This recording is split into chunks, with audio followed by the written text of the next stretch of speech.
The cameras flashed, the crowd froze, and just like that, Hollywood had a new obsession. But the real story is usually what happens when all those cameras get turned off. Exactly. So I want you to imagine the scene. It is January 7th, 2025. We are up in the Hollywood Hills, specifically the Palisades. Right, and if you know the geography of Los Angeles, you know that this canyon area is essentially a giant wind A tunnel. wind tunnel that opens right up to the ocean. The air is thick with this acrid smoke, and the sky is that terrifying shade of apocalyptic orange that, unfortunately, Californians are getting all too familiar with. A massive wildfire is sweeping through the canyon, just devouring everything in its path. And amidst all that chaos, there is this one specific, terrifying focal point. A man is standing safely away from the flames, but he's not watching the horizon or checking the news. His eyes are glued to his phone. Yeah, he's watching his security camera feed. Yeah. And he is watching in real time, pixel by pixel, as his home burns to the absolute ground. It's a modern horror story. Watching your life dismantled digitally while you stand there totally helpless, miles away. But the stakes here, they were significantly higher than just property loss. The man holding that phone is Milo Ventimiglia, and his wife, Jarah Mariano.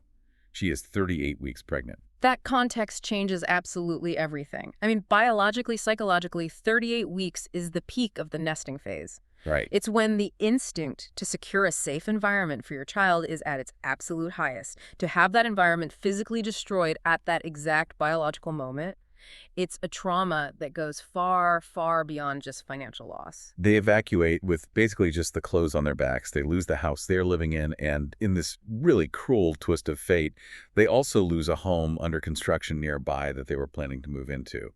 It is a total wipeout. Yet this isn't just a story about a fire, it's a case study on resilience. Because just 2 weeks later, the ashes settle and the narrative flips entirely. He lost his home, then this miracle happened. Welcome to StarScope Report. Join us as we uncover Hollywood drama, music industry shakeups, and viral influencer scandals. From red carpet surprises to social media controversies, we dive deep into the stories behind the fame. And today we are doing a deep dive into a timeline that feels completely scripted but is entirely real. We've pulled together interview transcripts, production notes from his latest films, and social media archives to really deconstruct the last year in the life of Milo Ventimiglia. Most people know him as the ultimate TV dad, Jack Pearson from This Is Us, or maybe the literary bad boy Jess from Gilmore Girls. But the data we have in front of us today suggests his actual life has recently become way more dramatic, tragic, and instructive than any of those roles. We are going to unpack 3 specific layers for you today. First, the psychology of losing everything while expecting a child. Second, the strategic privacy of a secret Hollywood romance. And third, the concept of artistic sublimation, how he used a film roll to process real-time grief. So let's start with the fire, January 7th. The headline is shocking. Milo Ventimiglia and Jarah Mariano, houseless just days before their first child is born. The timing is just crucial here. Jarah is ready to give birth any second. And Milo wasn't even home when the fire started. He was monitoring it remotely. Later on in interviews, he described this as one of the roughest times you could ever imagine. But what I found so fascinating in the research was Jarah's reaction to all of this. She's a model. She's used to high-pressure environments, but her response was incredibly grounded. She dropped this incredibly stoic perspective. She said, quote, "Houseless, never homeless." That distinction right there, houseless, never homeless, is a powerful cognitive reframe. It aligns perfectly with Stoic philosophy, separating external events from your internal reality. A house is the structure, right? Exactly. The house is the structure, but the home is the family unit. By making that linguistic shift, she likely preserved their mental health during a massive crisis. It suggests that as long as the people are safe, the home is completely intact. And that philosophy was stress-tested immediately. Because on January 23, 2025, which is roughly 2 weeks after they lost every single material possession they owned, their daughter, Kiala Coral Ventimiglia, was born. It's a juxtaposition that is almost difficult to process. You have the ultimate destruction followed immediately by the ultimate creation. Yeah. Psychologically, this creates a state of emotional whiplash. You are grieving the past while simultaneously needing to be fully 100% present for the future. Milo actually touched on this. He noted that despite the tragedy, the arrival of the baby grounded him.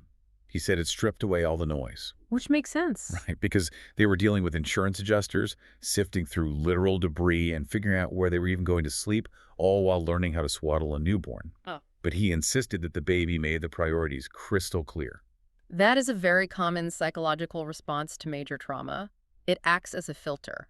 When you lose the superficial things, the walls, the furniture, the memorabilia, you are forced to confront what actually remains. And in this case, it was a newborn life. The hierarchy of needs just snaps into focus instantly. It's such a compelling look at how we process loss. But before we analyze how this trauma affected his work, and we're definitely going to get to his onset breakdown in a moment, we need to contextualize the relationship itself. Because for the longest time, the public didn't even know this support system existed. And that brings us to the next layer of this deep dive strategic privacy. In an era where celebrity couples often monetize their relationships through social media or reality TV, Ventimiglia and Mariano took the exact opposite approach. We know about the tragedy and the baby now, but the romance that started it all was kept entirely in the dark. Coming up, we are going to break down the secret Hawaiian wedding that broke hearts worldwide and the massive announcement the couple just dropped for 2026. It is a classic Hollywood pivot. Keep it private until you literally can't anymore. So let's rewind a bit. Milo Ventimiglia has held the title of the internet's boyfriend for years, but he keeps his personal life under lock and key. Rumors started floating around in 2022 that he was seeing Jarah Mariano, who is a Sports Illustrated and Victoria's Secret model. But they don't confirm a single thing. Not a word. From a PR perspective, that's risky because it allows public speculation to just run wild. But from a relationship health perspective, it is brilliant. If you build the foundation of a marriage away from the public gaze, you aren't performing the relationship, you're actually living it. You aren't worried about the comments section. Right, you're only worried about the person standing in front of you. And they built that foundation all the way to the altar. In October 2023, they pulled off a totally secret wedding. It was a private, Hawaiian-style ceremony. Just close family and friends, no paparazzi helicopters, no sold-out photo rights to some glossy magazine. And the Hawaiian connection is completely authentic, right? Yes. Jarah was actually born in Lihue, Kauai, but there is a detail here that made the internet just lose its collective mind, and it speaks to how we process celebrity narratives. You're going to appreciate this. Yeah. Milo's breakout role, the one that really put him on the map before This Is Us, was Jess Mariano on Gilmore Girls. Oh, the leather jacket wearing, book reading bad boy, the character that defined a whole generation of teenage crushes. Exactly that one. Well, Jarah's maiden name, Mariano. You cannot write that. That is statistically improbable. I know. Milo even joked about it in an interview. He said love at first sight was easy because she was already a Mariano. He joked he didn't even have to change the monogram towels if he didn't want to. It's a funny coincidence, sure, but it also adds this layer of destiny to their narrative that fans absolutely eat up. It softens the blow of him being officially off the market because it feels like the universe literally conspired to make it happen. It bridges the gap between his fictional persona and his real life. Speaking of real life, let's fast forward to the present day.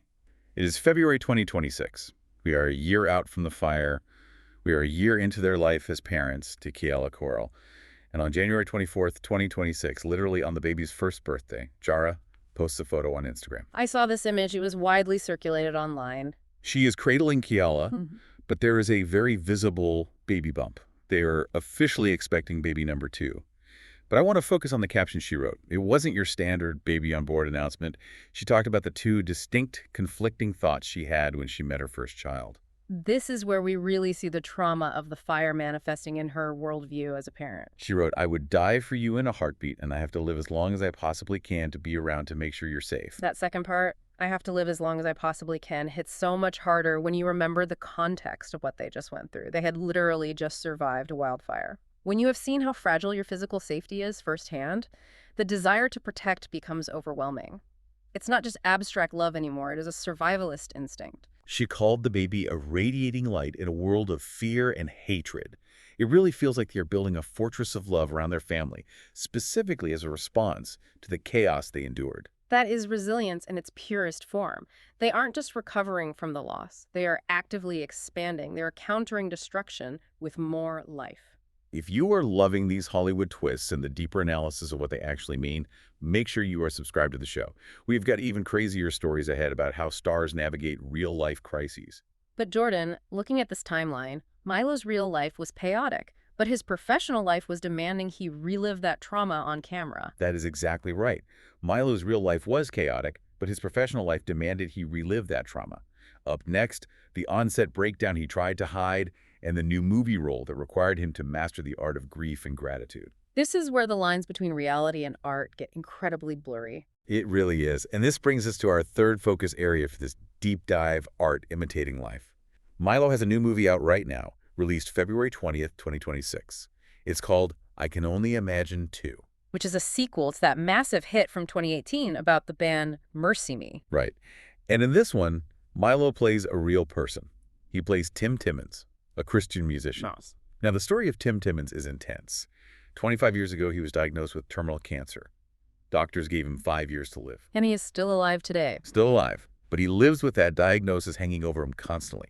He wakes up every single day knowing it could be the last. Now, connect the dots here for a second.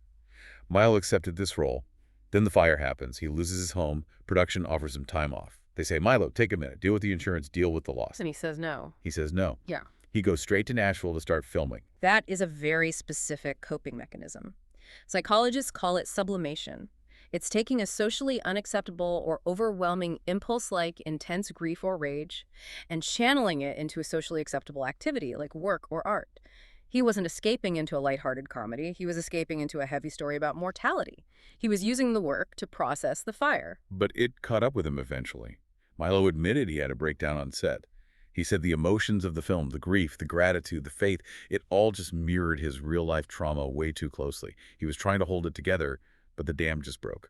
It makes perfect sense when you look at it. He is playing a man who has to wake up every day and choose gratitude despite a terminal diagnosis. Milo is waking up every day looking at the literal ashes of his home, holding a newborn, and trying to choose gratitude. The parallel isn't just close, it is identical.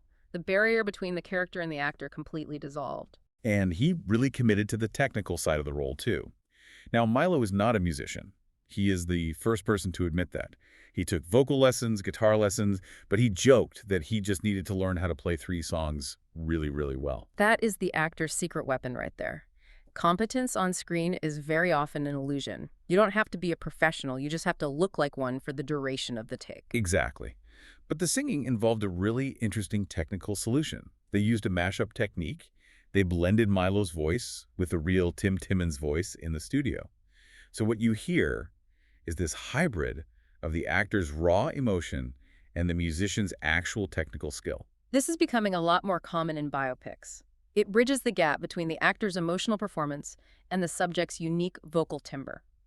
It allows the audience to hear the truth of the real person while feeling the truth of the actor. And the philosophy that Tim Timmons lives by holding grief and gratitude in the exact same measure, Milo said that changed him.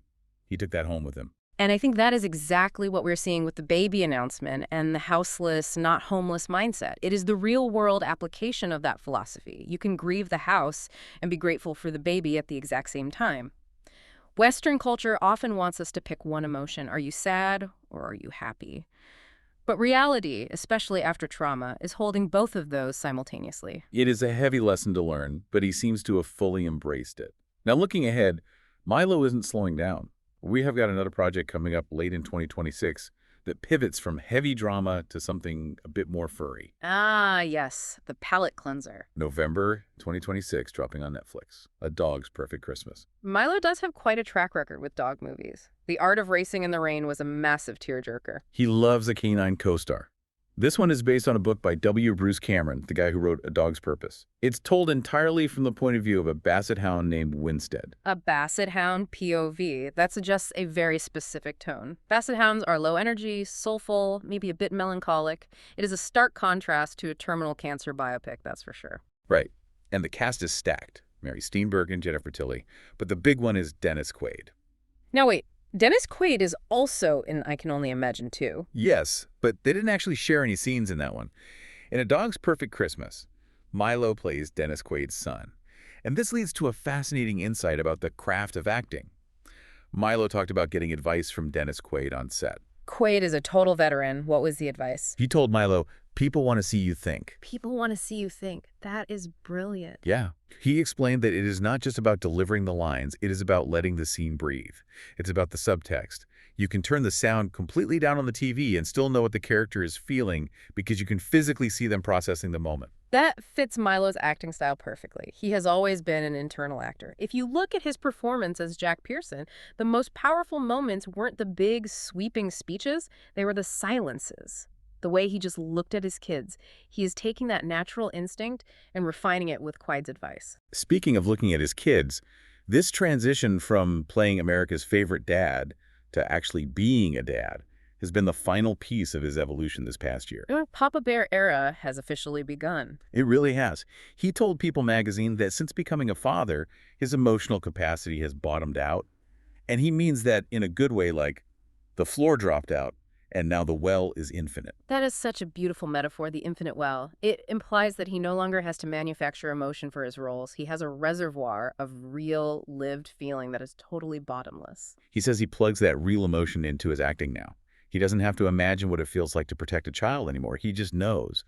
But my absolute favorite story from the source material, and this is just peak tired dad energy right here, is an anecdote he shared about a 5:00 a.m. diaper change. The glamour of Hollywood completely evaporates at 5:00. Completely. So picture this.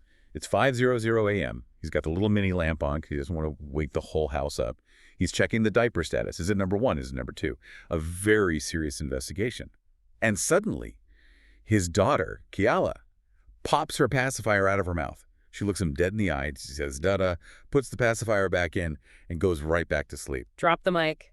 That is the moment. Milo called it a swish, like nothing but net. It's incredible because it is those tiny, quiet moments that anchor you.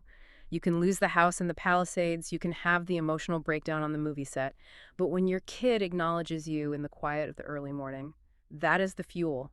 That is the entire why behind everything you do. And he said his favorite activity now is just hanging with his kid and watching her discover the world. He literally calls her a magical little creature. It really sounds like he's finally found his center. You know, for a guy who spent years playing a character who was defined by his devotion to his family, it is deeply satisfying to see him find that in his own reality, especially after the fire tried to take it all away. It really is. And if you love hearing how stars navigate these real-life fires, literal and metaphorical, make sure you're subscribed to StarScope Report. We have lots more deep dives into Hollywood resilience coming up. Absolutely. The stories behind the scenes are always so much more nuanced than the headlines suggest. So let's recap this incredible journey. We started with a secret wedding to a woman who serendipitously shares the last name of his iconic character. Then a devastating wildfire that takes their home right before the baby arrives. A miracle birth just 2 weeks later. And finally, a career that forces him to process all of that trauma through art, leading to a breakdown and eventually a massive breakthrough. It is a lot for one person to handle in a single year, but it confirms that grief and gratitude aren't just buzzwords for a movie poster, they are a legitimate survival strategy. Milo Ventimiglia didn't just play a hero on TV. When his house burned down and his family needed him, he lived out that dynamic in real time. He showed up for work, he showed up for his wife, and he's showing up for that 5:00 a.m. diaper change. And honestly, that is the best performance of his entire career. We will leave you with this thought to mull over. We often look at celebrities and assume their lives are insulated from disaster by their wealth and status. But fire doesn't care if you're famous. What defines you isn't the disaster itself. It is whether you can look at the ashes and still find a reason to say "Dada" at 5 in the morning. Resilience really is the ultimate talent. You've been listening to StarScope Report, where Jordan and Jamie uncover the story shaping Hollywood, music, and pop culture. Thanks for tuning in, and don't forget to subscribe for more stories that keep the stars shining.